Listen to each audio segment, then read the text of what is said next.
and record, and then I'm going to share my screen. And then I'm also going to go into present mode to get the full screen capabilities. I won't be able to see the chat window, but are you guys able to see my screen now? Yes. Yes. Okay. Okay, great. One quick minute, Rusty. Pranavan, are you the one who is volunteering for dev mission? So I think we met at dev mission, right? Just wanted to kind of. Yes, as well. Yes. Oh, okay. Yeah. Nice seeing you again here. Yeah. I remember your name looks familiar. So I was thinking, where did I meet Pranavan? Okay. Hi. Nice to see you again as well. That's great. Well, great. I'm glad you guys are acquainted. Okay, great. Well, yeah, thanks everyone. So my name's Rusty Nye. So I'm based out of Los Angeles, and I work directly to work with mentors, corporate mentors in different settings to familiarize them with our mentoring opportunities, specifically through Technovation. So Technovation is one facet of the parent nonprofit Iridescent. So Iridescent's main mission is really to empower underrepresented young people with an emphasis on girls and the family unit through engineering and technology. So we're not trying to impact all students that we work with to become engineers or computer scientists, but we're really trying to instill these leadership skills that will help them become innovators and the leaders of tomorrow. So the program that we're going to be speaking about today is Technovation. So our main mission is we're trying to inspire these girls to impact their community in a positive way. So every year, Technovation invites teams of girls from all over the world to try to participate in our global competition to solve real-world problems using technology. So I'm going to show this short 1-minute trailer. So a couple seasons ago, we actually had a documentarian make a film about the process. So in this film, Code Girl, which you can see the entirety online, we follow a couple girls throughout the season. So I think this provides a nice overview of the season and kind of hopefully will set the tone for this training.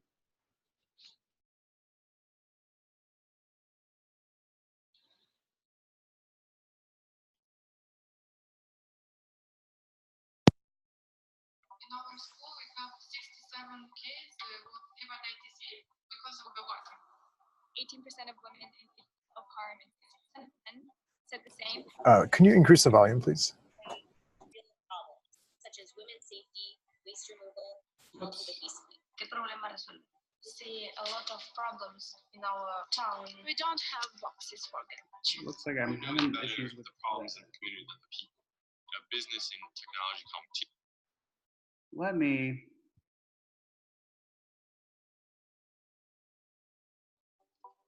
So we should start with the problem. That's perfect. Thank you.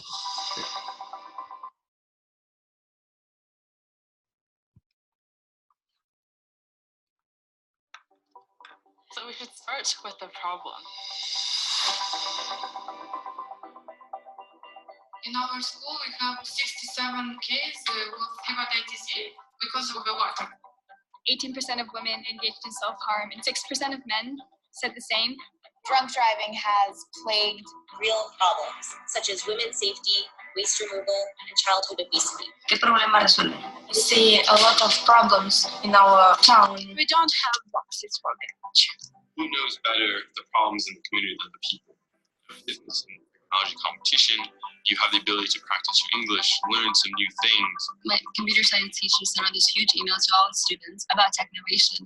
Welcome to the Technovation World Pitch Competition. To do it. And most of girls were like, no, computer science is for boys. Only 7% of tech startups are led by women. And now I feel like I look everywhere and like, that's a problem. And then this app could solve it. This is the next social media. We are sophomores and we're all 15 years old.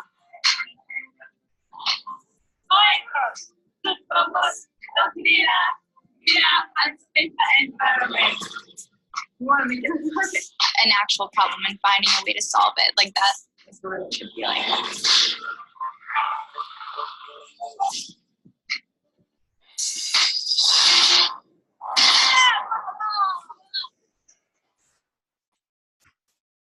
Okay, great. So to date, we actually have been able to, let me see, can I move this?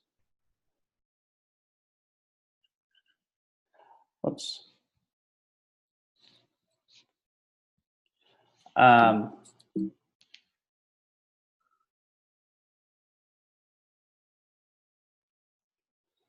So Technovation actually just concluded its 8th season, where we've actually, throughout the 8 seasons, have been able to reach more than 20,000 girls from more than 100 countries. So we've had steady increase in the amount of impact and the amount of countries we've been able to work in over the last 8 years, and we've had great success with the amount of girls that are participating. So we're hoping to continue this momentum as we're moving into our 9th season next year. So in terms of the overview of the program, so we have 2 specific groups that we're working with, and that's one, the participants. And those are girls that work in teams of up to 5 within 2 divisions. So we have a high school division, and we also have a junior division. So our age range of girls ranges from 10 to 18 years old.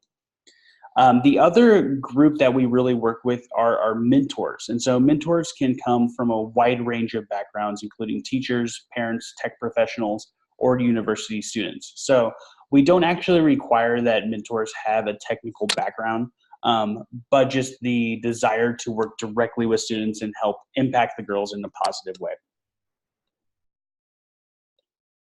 So we introduce through Technovation a 12-week curriculum. So our curriculum is really designed for students to go through all of these different areas in a very easy to follow way. So the girls experience elements of coding specifically geared through App Inventor, which we introduce.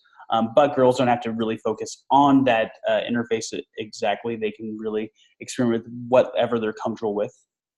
We provide different curriculum areas related directly to businesses, so to creating a marketing plan, creating a competitor analysis, etc. We also have a relatively new and extensive curriculum designed specifically to the ideation process, where the girls really try to pick the best problem for them to work on within their community. As a point to move in to create their app. We also provide a area of curriculum where the students really focus on creating a solid pitch, because we know that communicating their ideas is a very important part to the entrepreneurial process as well. So we don't create that as secondary. That is definitely part and upfront within the 12-week curriculum. So the current season, this is a timeline of the season. And let me actually pull out of this, because this is, I think it might work a little bit better if you can see the whole screen.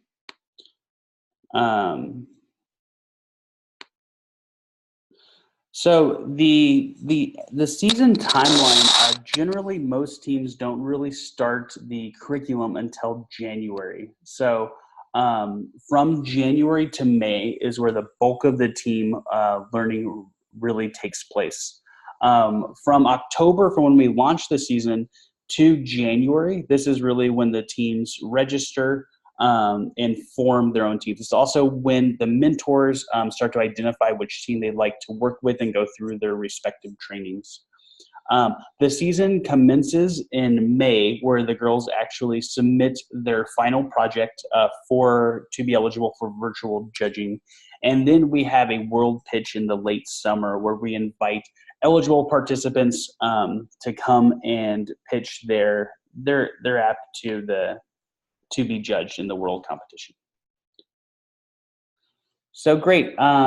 Through asking our alumni, how they've been impacted by participating in Technovation, we have found that 26% of our alumni actually pursue majors in computer science, as well as 58% enroll in further computer science courses. So we definitely see this connection that Technovation does have to helping influence girls to pursue different interests within the computer science fields.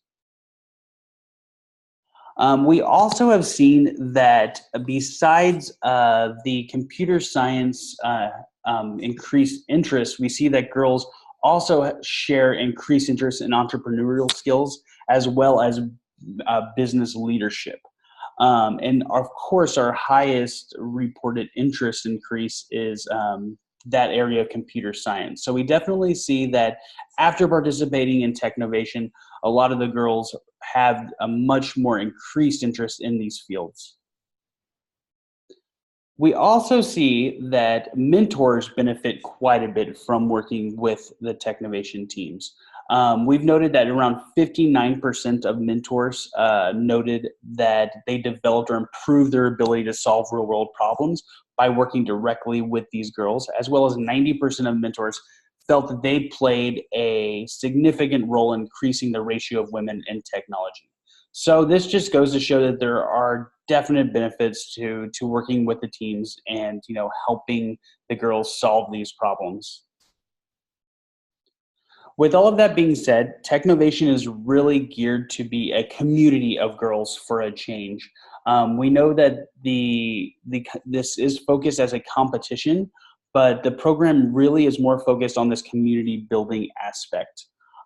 With that being said, we really inspire that the girls really focus on how they can impact their community in a positive way. And the ways that we try to encourage girls to do that is through regional pitch events, where girls get together and they actually share ideas and they share different perspectives on what they are trying to achieve throughout the program.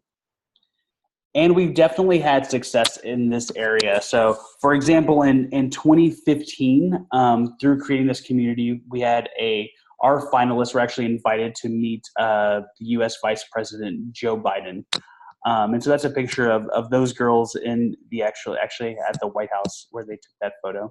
And also in 2015, we had finalists in India were actually invited to meet the Prime Minister as well. So these are just videos that are images that were shared with us via social media to help promote how this community effort has been really building and creating momentum through Technovation. So we've also had quite a few notable apps that were created through Technovation that actually went to become a successful app. So this is just a couple of apps that we can actually, I will share this presentation after, so you feel free to click on some of these links to kind of dive deeper into what these apps actually entail.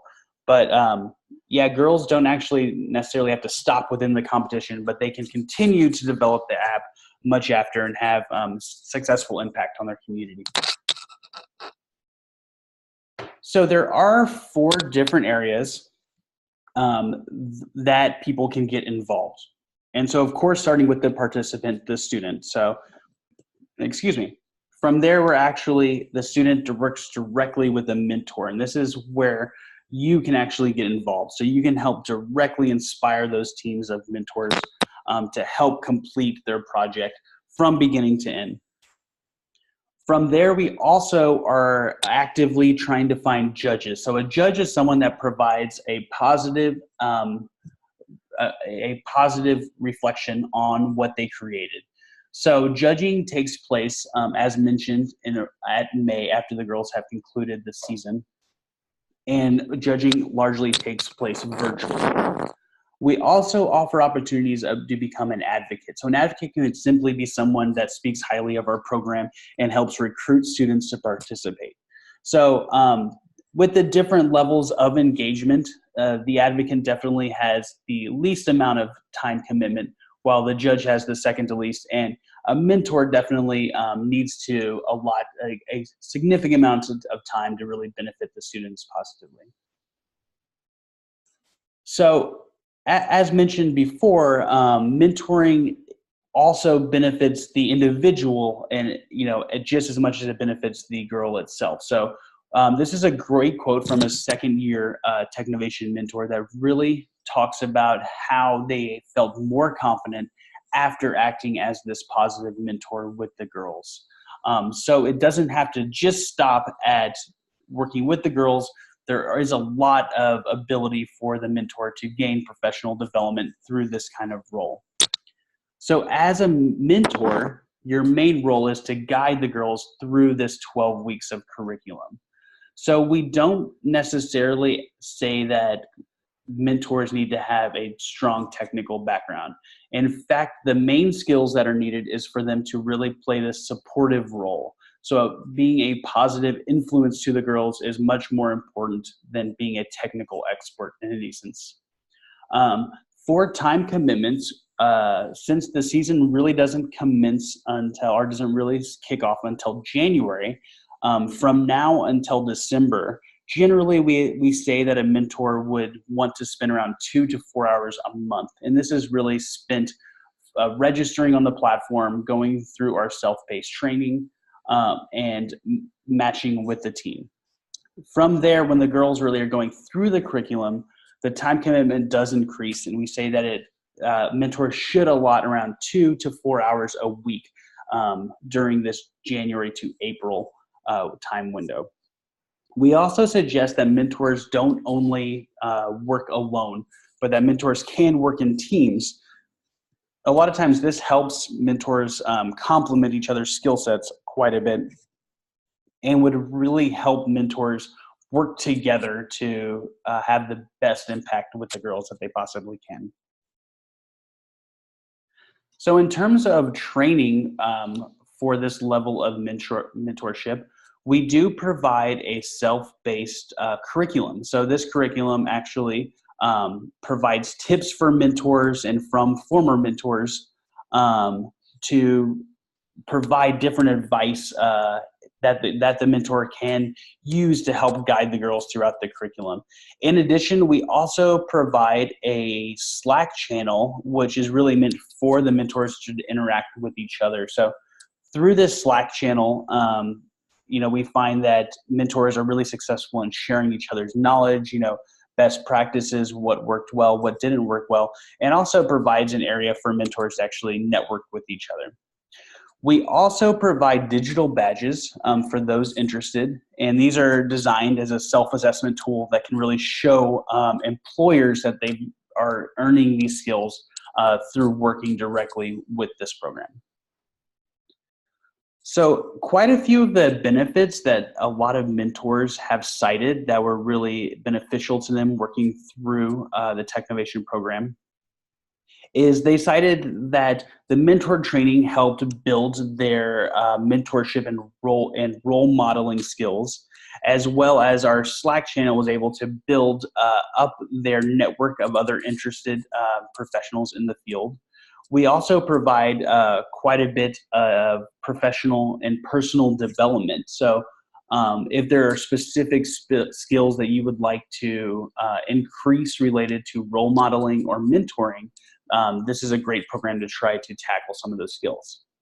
Also, another benefit is we provide a level of virtual mentorship that a lot of programs don't necessarily have, and you're working directly with the next generation to try to inspire them to pursue their goals and their leadership skills in a very positive manner. So excellent. So next steps in terms of becoming a mentor are relatively easy. So once you would sign up on our platform, you would basically go through our background checking system, which takes a day or two. And then you would look on your platform to try to find and recruit a team. So if you know someone, a team that you would like to work with specifically, if you have a daughter or a network of girls that you'd like to work with, you can definitely recruit your own team, or we can help match you with a team via our platform. Once you've really secured the team that you would like to work with, then we'd ask that the mentor determine where the place would meet. So most mentors either decide to work at the student's school or at their place of work, or in a virtual environment where they meet once a week or so via Hangout or WebEx, for example. Then we would ask that the mentor really start diving into the curriculum. So the curriculum. Rusty, can I ask a question here, or should I wait? Oh, definitely. Yeah, feel free. Yeah. So my daughter is 9 years old, and I was told that it is for 10 years. So is it okay to work with her and her classmates, because it's easier that way? We can meet up in school and do it. So that's one. And second question is there any excuse me, background that the students need to be from this family background or this education background or anything like that sort? So those are my two questions.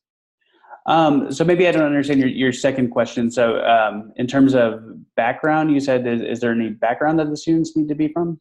Yes. Yeah. I mean, meaning that, are you looking for any specific backgrounds for the students to be, or it's any girl student is good, meaning that economically poor background or anything like that sort, right? Uh-huh.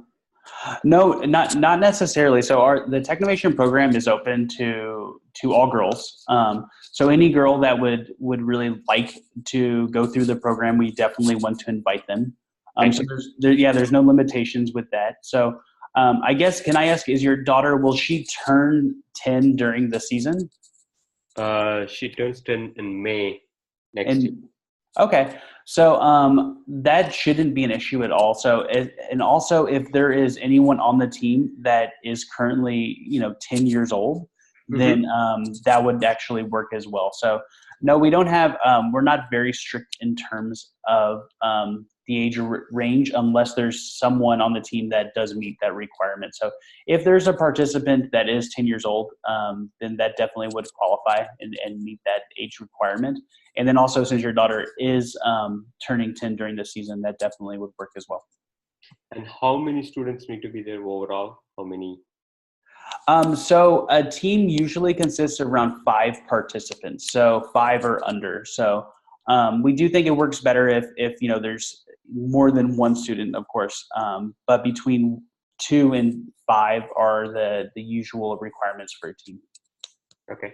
So the one last question out here, right? So Yep. I am also part of the school board, right? School board. So can I advertise this so that the others can form a team, and then they can find a mentors through your platform? Because I cannot mentor everybody, but what if Yeah. more people join? 100%. So we would love if you would help us advocate this through your daughter's school.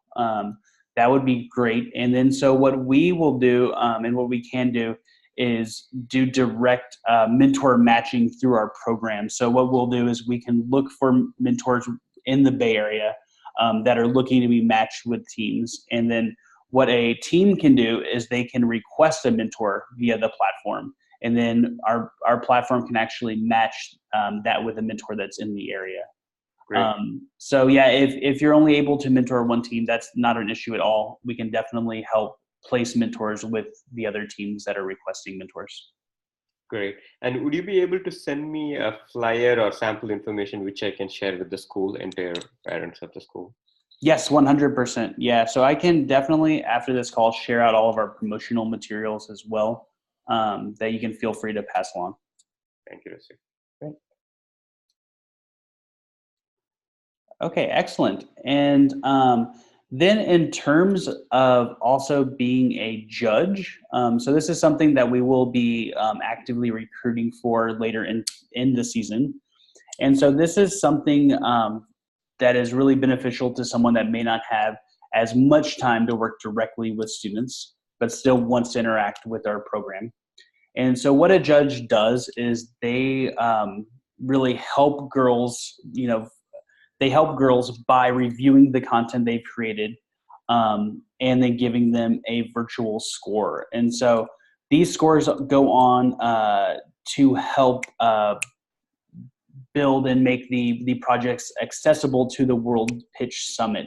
So being that this is a competition, the winning teams actually get the chance to go to the World Pitch Summit and pitch their apps in person and be eligible to receive a scholarship. So as a judge, we really say that your time commitment is relatively low, and we ask that a judge spend a minimum of about 3 hours judging about 5 submissions. And the training for that is also relatively low lift and takes around 30 minutes. Is that live judging, or is that through recording? Or So the judging largely takes place virtually through our platform. But there will be some live judging opportunities that are site-specific during our regional pitch events. So some girls choose to get their judging scores directly live when they actually pitch them. And then others can definitely just receive the scores directly on the platform online. So as a judge, you can definitely, the majority of judges just judge online via the platform, but some can definitely register through these regional pitch events and then do some live judging as well. Okay, and is that a judging panel, or is that an individual is judging a subset only? Correct. For the in-person judging at regional pitch events, it is a judging panel. And so each judge will actually submit a score during the regional pitch event. So the girls will get a minimum of around 5 scores per in-person pitch. And then the virtual judging, it takes place, online, of course. And the participants receive those scores, after judging concludes in May. Awesome, thank you. Okay, great. So that kind of leads me through my presentation. So the next action item is for, if you're interested, is to create a mentor account at my.technovationchallenge.org. So you answer a couple of questions. We do ask that you mark that you are from Salesforce as well, so we can help keep track of where mentors are coming from. And then, definitely go submit your background check. And then after that clears, you'll be able to access the curriculum and start looking for your team. Great. So I'll stop sharing the screen, but if you guys have any more questions, I'm happy to answer anything. I'm good. Thank you so much, Rusty, for sharing that. Pretty much I understand all the details. I had questions in those areas I asked. Great. In terms of judges, how many do you normally get? Yeah, that's a great question. So we actually, since we do have quite a bit of participants, in the thousands of submissions that are coming in, we do actively recruit for quite a few judges. So generally per year, we have in the range of around multiple hundreds to 1,000 judges or so. So we are actively recruiting for as many judges that we possibly can support. So that's something, we can definitely use help in terms of recruiting as well. So exact numbers escape me, but yes, to answer your question, we need quite a few judges. Okay, awesome. No, that's something that I don't think I can make the time commitment overall for mentorship, but if I can help out in that way. Okay, great. Excellent. Okay, great. Well, thanks so much for joining this call. I really appreciate it. So I will follow up and share this presentation with everyone, and I'll share some supplemental information as well. So feel free to pass it on. And if you have any further questions, feel free to touch base with me. I'm always available. Thank you for making the time. Okay. All right, thanks, and have a great weekend. Thank you. Thank you.